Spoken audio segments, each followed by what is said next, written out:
ETV YouTube channels లో మీ వ్యాపార ప్రకటనల కోసం ఈ నంబర్కి కాల్ చేయండి. మన కోసం మనతో కొట్లాడే నిజమైన ప్రేమ చూపించే ఒకే ఒక వ్యక్తి అమ్మ.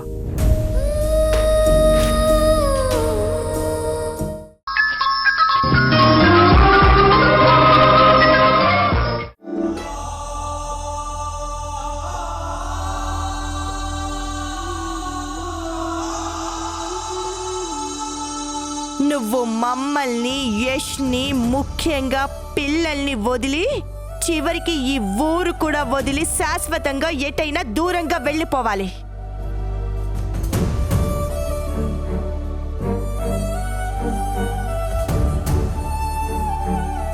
నేను ఈ ఊరు వదిలి వెళ్ళిపోతే వాస్తవ్ గారికి మంచి జరుగుతుంది. నాకు వాళ్ళ ఇంట్లో ఇన్నాళ్ళు ఆశ్రయం ఇచ్చి సొంత మనిషిలా చూసుకున్నారు. ఇప్పుడు వాళ్ళకి కష్టం వచ్చింది. ఆదుకోవాల్సిన బాధ్యత నా మీద ఉంది. నేను వెళ్లకుండా ఇక్కడే ఉంటే అప్పుల వాళ్ళొచ్చి ఇల్లు సొంతం చేసుకుంటారు.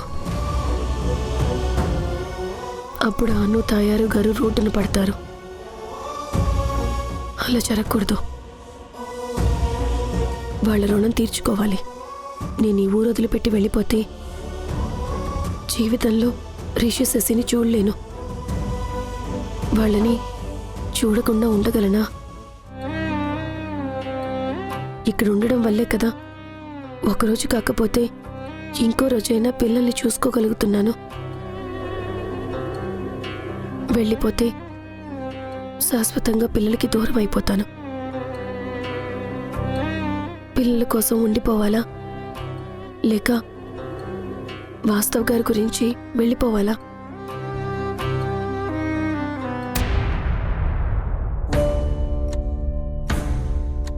చంద్ర, ఏంటి దాము అంత సంతోషంగా ఉన్నావు? ఏంటి విషయం? గ్రహణం వీడే గడియలు దగ్గర పడితే సంతోషంగా లేకుండా ఎలా ఉంటాను చెప్పు? గ్రహణమా? దేని గురించి మాట్లాడుతున్నావు? ఇంకెవరు ఉంది కదా ఆ సింధు. ఏ ముహూర్తాన మన జీవితాల్లోకి మళ్ళీ అడుగు పెట్టిందో కానీ అప్పటి నుండి చీకట్లో మన సంతోషాన్ని కమ్మేస్తుంది. రిషి, శశి గురించి నిజం తెలిసి మనకి ఎక్కడ దూరం చేస్తుందో అని రోజు రోజుకి భయం పెంచుతూనే ఉంది. ఇప్పుడు ఆ భయం, ఆ మనిషి రెండూ దూరమయ్యే అవకాశం దొరికింది. ఏంటా అవకాశం? ముందు నుండి సింధుకి పరాయి వాళ్ళకి సహాయం చేసే అలవాటు ఉంది కదా, ఆ అలవాటునే ఆసరా చేసుకోబోతున్నాను. హాస్పిటల్లో చేరిన వాస్తవ్ తన చుట్టూ ఉన్న కష్టాలు చూసి భయపడుతున్నాడు. సింధుకి వాస్తవ్ కుటుంబం మీద అభిమానం ఉన్నా ఏమీ సహాయం చేయలేని స్థితిలో ఉంది. మన యష్ మంచి మనసుతో వాస్తవ్కి సహాయం చేయాలని నిర్ణయించుకున్నాడు. కానీ ఈ విషయం సింధుకు తెలీదు. అందుకే నేను వాస్తవ్ని ఆదుకుంటాను అని మాటిచ్చాను. మంచిదే. ఆ మంచికి ఒక కండిషన్ పెట్టాను. వాస్తవ్కి సహాయం దక్కాలంటే నువ్వు ఈ ఊరిని, పిల్లలతో ఉన్న జ్ఞాపకాలన్నీ మర్చిపోయి దూరంగా వెళ్ళిపోవాలని ఆ సింధుకి చెప్పాను. అంటే అవసరాన్ని అవకాశంగా మార్చుకున్నావా? అవును చంద్ర, తప్పలేదు. పిల్లలకి సింధుని దూరం చెయ్యాలంటే నాకు వేరే దారి కనిపించలేదు. సింధు ఆ కండిషన్కి వెంటనే ఒప్పుకోలేదు, కానీ ఆలోచనలో పడింది. ఇదే టైంలో ఇంకొక కష్టమో సమస్యో ఎదురైతే ఖచ్చితంగా నా దారిలోకి రావడం ఖాయం.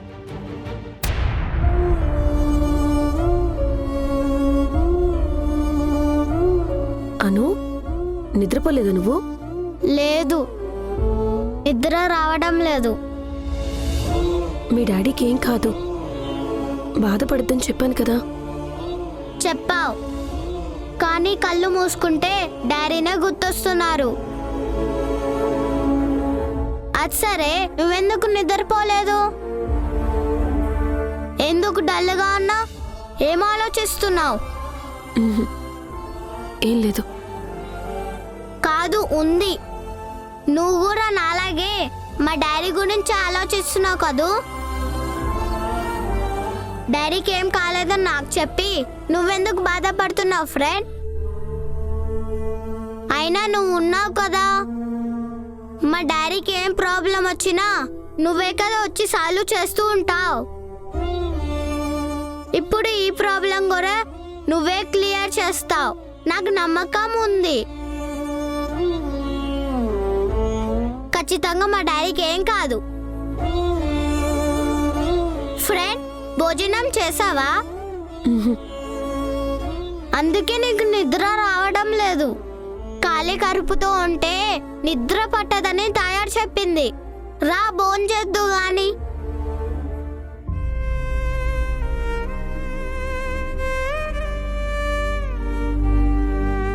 నీ మంచి మనసుకి నా గుండె కరిగిపోతున్నాను. నేను మీకు దూరం అయితే మీ నాన్నకి మీకు మంచి జరుగుతుంది.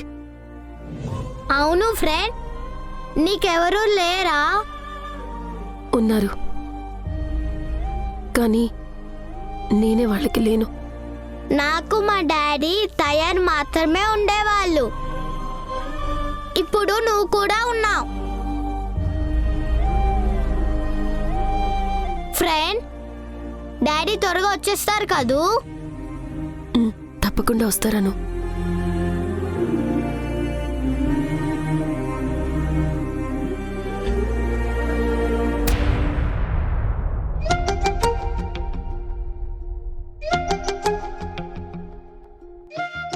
అడ్డెడ్డెడ్డే, ఏమో అనుకుంటాను గాని ఈ కొంప మా కొండవీటి కోట మాదిరి పెద్దగా ఉండదు. ఎవరమ్మా నువ్వు? ఇంట్లోకి వచ్చేసావేంటి? ఆ నేరుగా రాక ఇట వంకరాలు తిరిగి రమ్మంటావా ఏంది? మర్యాదగా మాట్లాడు. మే ఆ మర్యాద ముందు నువ్వు చూపించు. నేనెవరో తెలుసా? దమయంతి గారి వియ్యపురాల్ని. ఏంటి, అమ్మగారి వియ్యపురాలువా? అవునమ్మే, నేను కూడా అమ్మగారినే.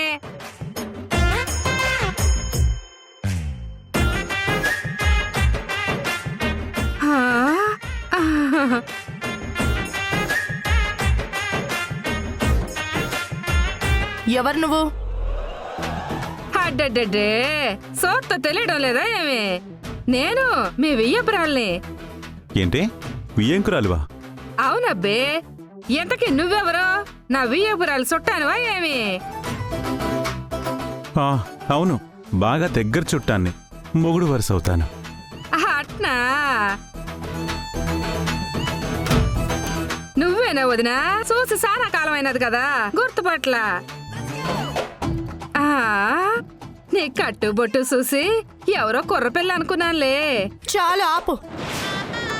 లేనిపోని వరుసలు కలపడం, నా ఇంటికొచ్చి హడావిడి చేయడం ఏంటి?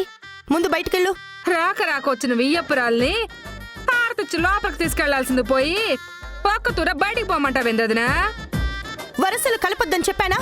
అరే అట్ట అంటావేంది? నా బిడ్డ నీ ఇంటికి కోడలను చేసినాను, మీ అబ్బాయి 2 బిడ్డలకి తల్లిని చేసినాడు. అట్టంటప్పుడు మనం వరుసలు కలుపుకోకుండా ఎట్టా పిలుచుకుంటాం వదినా? ఇంకొకసారి వదిన గిదిన అన్నావంటే ఊరుకునేది లేదు. అమ్మే, ఓ సోసి, ఏందమ్మే నల్లపోస అయిపోయిండో? అమ్మి నువ్వేందమ్మీడా? నిన్ను చూడాలనిపించి వచ్చుండాను. నా గురించి వీళ్ళకి చెప్పలేదా అమ్మి? ఏదో వింత జంతువుని చూస్తున్నట్టు అదో మాదిరి చూస్తాండారు. నువ్వు వస్తా ఉండేది నాకే తెలియలేదో, ఇంకా ఆలకిట్ట అమ్మి చెప్పేదే. సంధ్య, మీ అమ్మ ఇప్పుడు ఎందుకు వచ్చింది? బిడ్డను చూడాలనిపిస్తే ముహూర్తాలు మంచి రోజులు చూసుకుని రావాలా వదినా?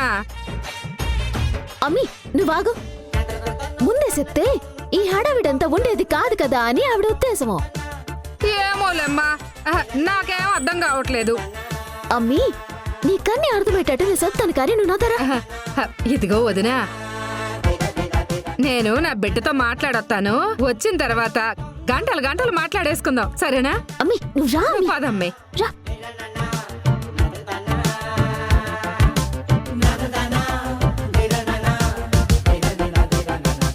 చేసుకున్న వాళ్ళకి చేసుకున్నంత. చంద్రం, నువ్వు ఆపుతావా? ఓకే. ఏందమ్మి? ఏందమ్మే ఇది నీ గదా? రాజుగారి గదిలా ఉంటాది, ఇందులో నువ్వు ఒక్కదానివే ఉంటావా? అవన్నీ తర్వాత నువ్వేందమ్మి ఒక్క ఫోన్ కూడా చేయకుండా ఇట్ట ఊడిపడుండావో? నువ్వు కూడా మీ అత్తమ్మగారిలానే మాట్లాడుతుండావు. ఎన్ని దినాలైనది నువ్వు నేను ఇట కూసుని మాట్లాడుకుని. తల్లిని చూసిన ఆనందం ఇసువంత కూడా లేదు నీకు. చెప్ప పెట్టకుండా ఇట్ట ఊడిపడితే ఇట్టాగే ఉంటదమ్మే. ఒక్క తూరి నాకు ఫోన్లో చెప్పుంటే నువ్వు రావాలా వద్దా అని నేను చెప్పుండేదాన్ని కదమ్మే. ఏందమ్మే నేనేదో రాకూడని చోటుకు వచ్చినట్టు అట్ట మాట్లాడుతుండావు. నాకు నువ్వు తప్ప ఎవరుండారు? నువ్వేమో ఏడ ఉండిపోయినావు, నేనేమో ఊళ్ళో అప్పులోల గోల భరించలేక వాళ్ళకి సమాధానం చెప్పలేక తప్పించుకుని వస్తే గౌరవం లేకుండా మాట్లాడుతుండావు. నువ్వే దిక్కు అనుకుంటే ఎందుకు వచ్చి ఉండవు అని కసురుకుంటా ఉండవు. కన్న తల్లి అంటే ప్రేమ గౌరవం ఏమి లేవా నీకు? ఆపమే, ఏంది ఏడుపాసహ్యంగా? అంతేలే అమ్మే, నా ఏడుపు నా మాటలు అన్ని నీకు అసహ్యమే. ఇటు చూడు, ఈడ నేను రహస్యంగా నాటకమాడుతా ఉండాను. అట్లాంటిది నువ్వు రావడం అంటే ఇబ్బందని చెప్తా ఉండానమ్మే. అర్థం చేసుకో అమ్మే. కొన్ని రోజుల నుండి ఇక్కడ పరిస్థితులు చాలా తేడాగా ఉన్నాయమ్మే. అన్ని సద్దుమణిగిన తర్వాత వచ్చినా సరిపోయి ఉండేదే. అవునమ్మే, నీ బట్టల సంచి చూస్తా ఉంటే నువ్వు ఈయన్నే ఉండిపోయేలా ఉండావు. అవునమ్మే, నువ్వు ఉన్నన్ని దినాలు నీకు తోడుగా ఉండి నీకు వచ్చినా. అరే నీకు 100 ఏళ్ళు ఆయుష్ అమ్మి. ఎట్ట అనుకున్నాను అట్ట వచ్చిండవు. ఏది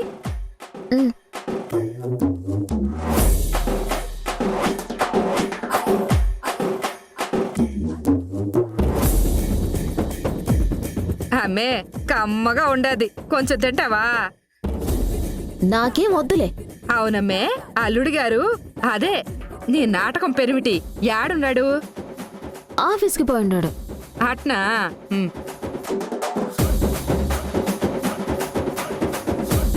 ఏమే, మీ అత్తగారి కాస్తి ఎంత ఉండదేంటి? మా అత్తగారు కాదో దావత్తా. ఇక నేను కోడలిగా నటిస్తా ఉండను. అయితే మాత్రం ఆశ చెప్పడానికేందే? నాకు తెలీదమ్మే, నువ్వు కూడా తెలుసుకోమాక. ఇక్కడున్న నాళ్ళు నీ తెలివిని అస్సలు వాడమాక. నోరు నువ్వు అదుపులో పెట్టుకొని ఉండు, లేదంటే నీతో పాటు నేను కూడా ఓ తూరి బయటికి పోవాల్సి వస్తుంది.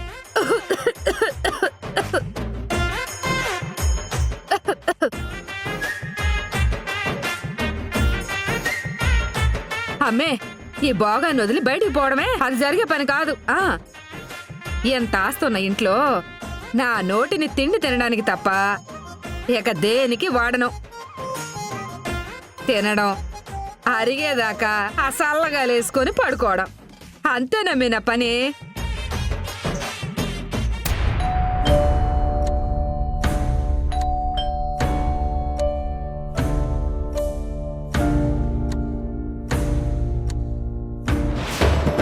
రే, అనే కొలతలు తీసుకోండి. ఏంటండి ఇది? ఎందుకు కొలతలు తీసుకోమంటున్నారు? ఈ ఇళ్ళమ్మేసి కొంతైనా మా అప్పు కింద జమ చేసుకుందామని. ఈ ఇల్లు మీరెలా అమ్ముతారు? లీగల్ గా మీకేం హక్కు ఉంది?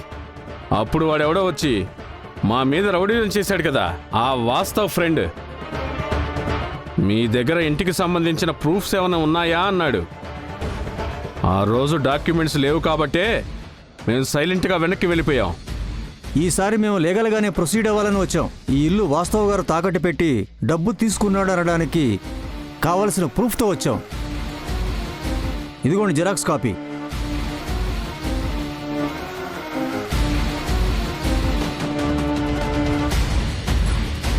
ప్రూఫ్ చూపించాం కదా, ఇల్లు ఖాళీ చేయండి. ప్లీజ్ అండి, ఒకే ఒక్కరోజు టైం ఇవ్వండి. మీ అప్పు తీర్చకపోతే అప్పుడు ఇల్లు హ్యాండ్ ఓవర్ చేసుకోండి. నేను అడ్డుపడను. ఎన్ని రోజులు ఆగారు? ఒక్కరోజే కదా నేను అడుగుతుంది. ప్లీజ్ అండి, అర్థం చేసుకోండి. ఒక్క రోజులో కోట్ల రూపాయలు ఎలా వస్తాయి? వస్తాయండి. మీ అందరి అప్పులు తీర్చేస్తాను. ఒకరిస్తామన్నారు.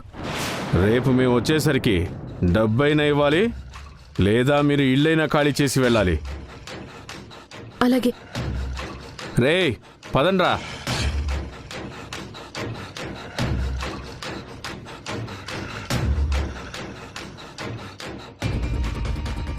బిందు, ఎవరమ్మా వాళ్ళంతా? అప్పుల వాళ్ళండి. అప్పుల వాళ్ళ? మనకప్పులేంటమ్మా? వాస్తవ్ గారు తీసుకున్నారు. వాస్తవ అప్పులు చేయడం ఏంటి?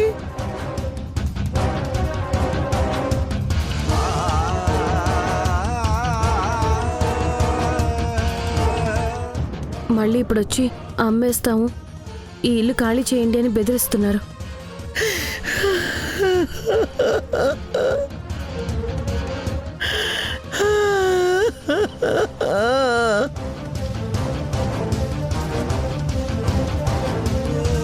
అందుకేనా పోయిన సంవత్సరం వాస్తవ్ ఇంటి కాగితాలు కావాలని తీసుకెళ్ళాడు. రేపటికల్లా డబ్బు కట్టకపోతే ఈ ఇల్లు మాకి దక్కదండి. అసలే వాడి పరిస్థితి బాలేదని బాధపడుతూ ఉంటే మీ సమస్య ఒకటి. ఇప్పుడు ఏం చేయాలి భగవంతుడా? అమ్మా బిందు, మనకి ఏ ఇబ్బంది వచ్చినా ఆదుకుంటానని యష్ మాట ఇచ్చాడు. ఒకసారి యష్కి ఫోన్ చేసి ఈ విషయం చెప్పి వెంటనే మన ఇంటికి రమ్మనమ్మా.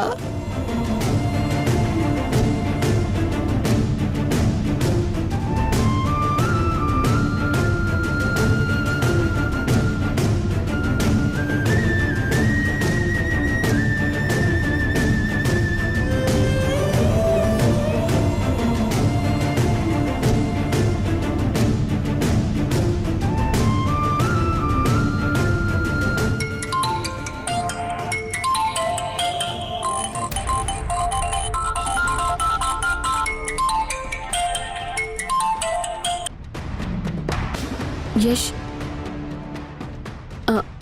అప్పుల వాళ్ళు మళ్ళీ ఇంటి మీదకి వచ్చి పడ్డారు.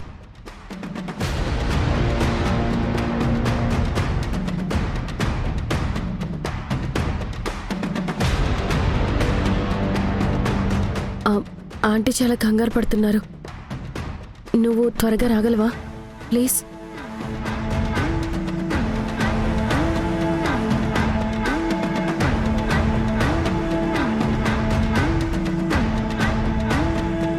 సింధుని శాశ్వతంగా సాగనంపే అవకాశం ఇంత తొందరగా వస్తుందనుకోలేదు.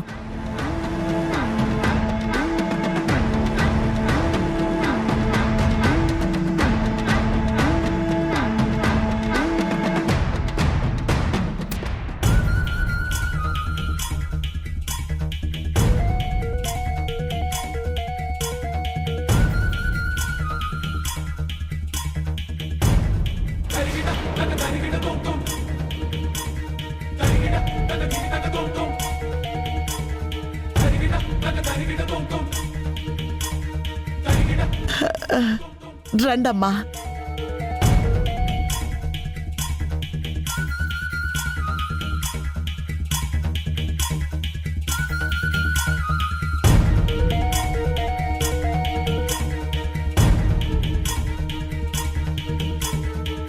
మీతో పాటు యశ్ రాలేదా అండి? యశ్ ఆఫీస్ వర్క్లో కొంచెం బిజీగా ఉన్నాడండి. బిందు ఫోన్ చేసిన విషయం నాతో చెప్పాడు. అమ్మా, నువ్వు వెళ్ళి ఆ ప్రాబ్లం ఏంటో సాల్వ్ చేసిరమ్మని నన్ను పంపించాడు. ఇప్పుడున్న ఈ ఇల్లు కూడా పోయిందంటే ఇక మేం చెట్టు కింద ఉండాల్సిందే. ఆ భగవంతుడు మాకు పరీక్ష మీద పరీక్ష పెడుతున్నాడు. ఈ సమస్యల నుంచి మీరే ఎలాగైనా మమ్మల్ని ఒడ్డున వెయ్యాలి. అందుకే కదా నేనొచ్చింది. అసలు మీరేం బాధపడకండి. బిందు, ఆ ఇంటి డాక్యుమెంట్స్ ఏవి?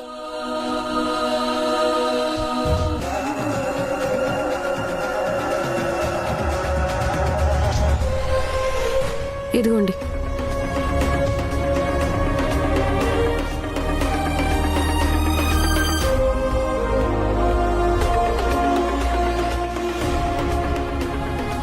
ఇంటి వాల్యూ కంటే అసలు వడ్డీ కలుపుకొని అప్పులే ఎక్కువగా ఉన్నాయి కదండి. వాడికి బిజినెస్ లో ఏదో నష్టం వచ్చిందంట, అందుకే ఇంత అప్పు చేయాల్సి వచ్చిందంట. ఈ అప్పులే ఇంతున్నాయంటే ఇవి కాకుండా వాస్తవ హాస్పిటల్ బిల్స్, అను చదువు, మీ కుటుంబ పోషణ, మరీ ముఖ్యంగా వాస్తవ్ త్వరగా కోలుకోవాలి అంటే స్పెషలిస్టులకి చూపించాల్సి వస్తే లేదా ఫారిన్కి తీసుకువెళ్లాల్సి వస్తే మొత్తం పెద్ద మొత్తంలోనే ఖర్చు అవుతుంది.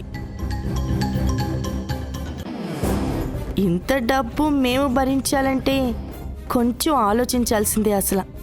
అంత మాట అనకండి. ఇప్పుడు మీరు తప్ప మాకు వేరే దిక్కు లేదు. మిమ్మల్ని చేతులు జోడించి ప్రార్థిస్తున్నాను. మీరే మాకు దారి చూపించాలి. బాధపడకండి, ఏదో ఒకటి చేద్దాంలేండి.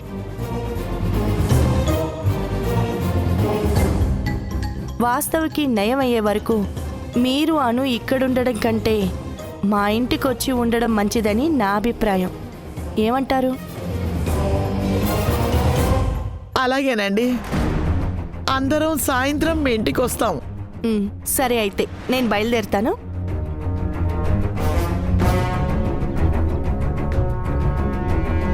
నేను వస్తానండి. అలాగేనమ్మా. అయ్యో బిందు, నువ్వు నాతో ఒకసారి రా.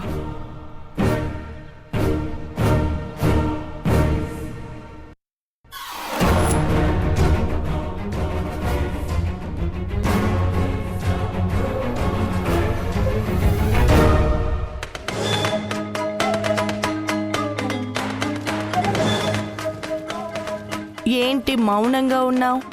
చెప్పిన దాని గురించి ఇంకా ఏ నిర్ణయం తీసుకోలేదా? వాస్తవ్ వాళ్ళని నేను కాపాడాలా వద్దా అన్నది నీ చేతుల్లోనే ఉంది.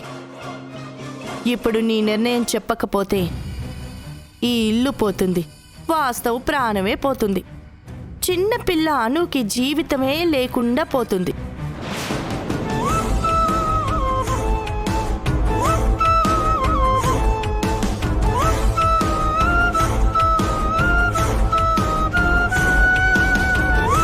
మీరు చెప్పినట్టే నేను ఈ ఊరు వదిలి వెళ్ళిపోతాను.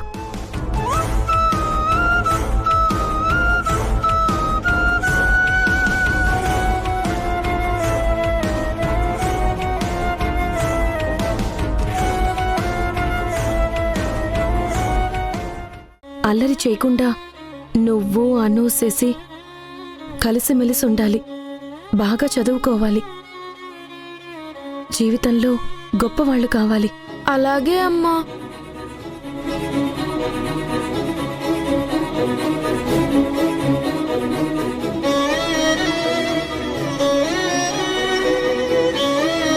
ఈటీవీ విన్ యాప్ రోజుకి కేవలం రూపాయి మాత్రమే.